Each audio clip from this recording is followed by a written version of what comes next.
One of my most vivid memories as a child was a place that I called the Golden Valley.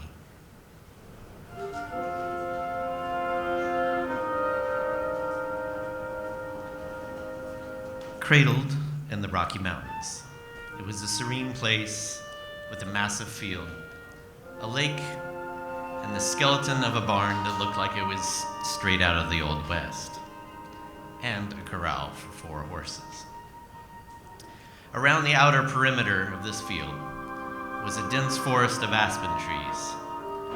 The trees had these beautiful golden leaves, and in the fall, when the wind blew, they would make a sound like ceramic chimes.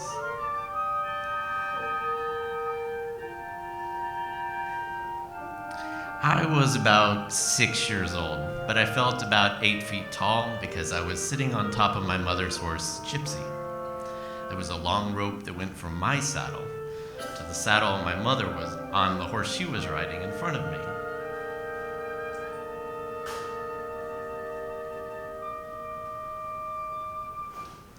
Mom was the quintessential hippie girl, sandy blonde hair, blue jeans, and a 60s style white cotton and stitch flower shirt that danced in the wind.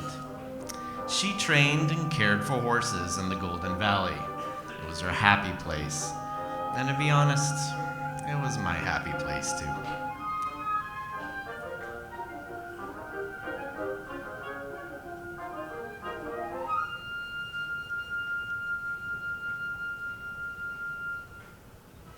We would ride for hours in the fields and forests. I loved the view from on top of Gypsy and the feeling of leaves that would brush my hair as we passed under the trees. At dusk, we would race back to the campsite. I remember tucking my face into Gypsy's mane and yelling, "Kia!" as I tried to keep up with my mom on her galloping horse.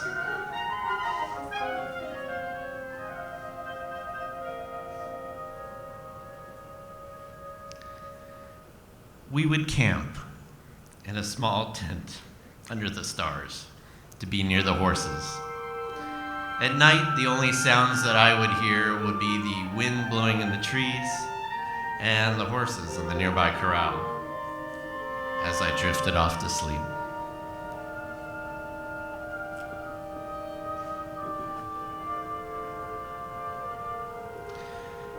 One night, I awoke to the sound of rain hitting the tent.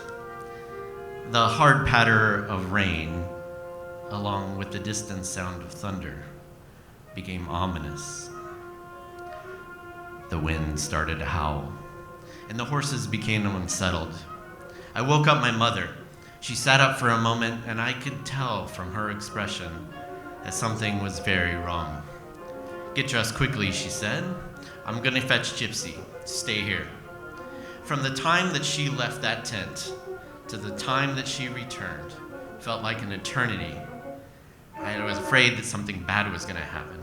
The tent opened, Mother picked me up, put me on Gypsy in the pouring rain. She tied the reins around my wrists and said, "I have to save the other horses. Go through this forest as fast as you can. There's a farm on the other side of the hill. I'll be minutes behind you. Gypsy will get you there safely."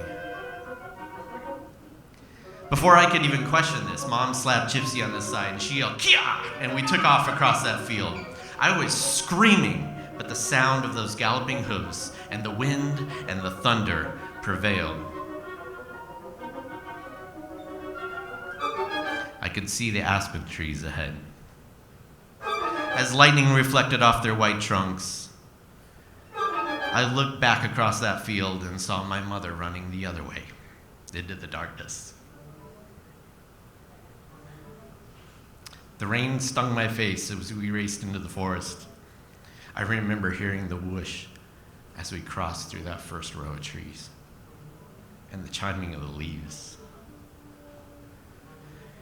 In all my life, I have never experienced fear like I did in that forest. The storm had made it so dark, I couldn't understand how Gypsy could even see. When lightning crossed the sky, Shadows danced off the white trees. Menacing shapes of tangled wood and rocks were everywhere.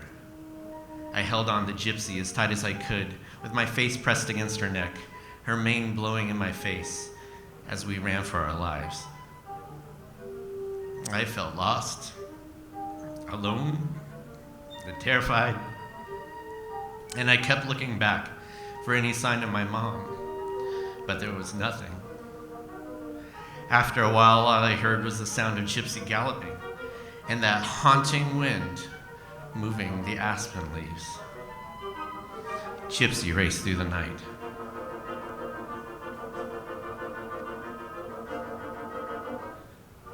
In the morning, a light caught my eye, and I looked up through Gypsy's mane, and there was the sun cutting through the trees, illuminating the mist like beams from heaven.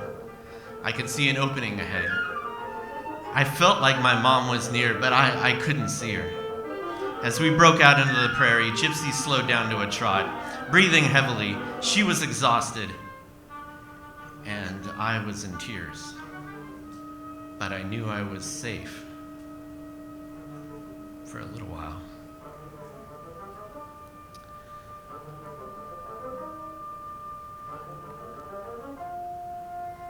The leaves on the trees behind me started to chime in the light wind.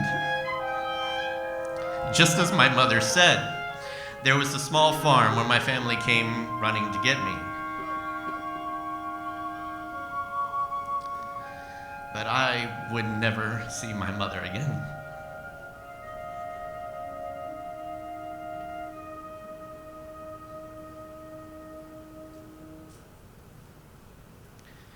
This story is true, though it is metaphorical. The valley did exist, but the storm was the schizophrenia that sent my mom down a very dark road in life. We call that persona of her the hurricane. She was not the same person at all. There was a couple years I lived with her alone, and my family wasn't fully aware of what was happening to us. And I don't talk about that time much because honestly, my mind won't let me remember.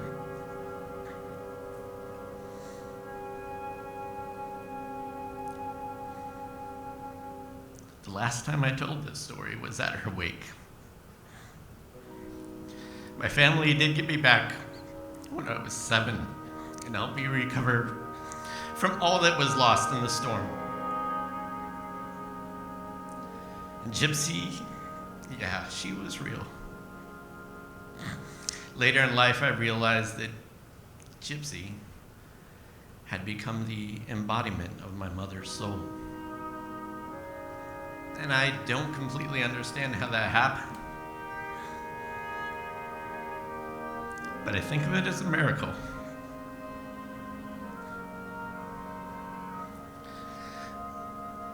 My mother's transcendent spirit had carried me safely that night,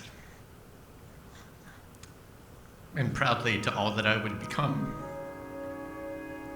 As a matter of fact, her reflection stands before me now.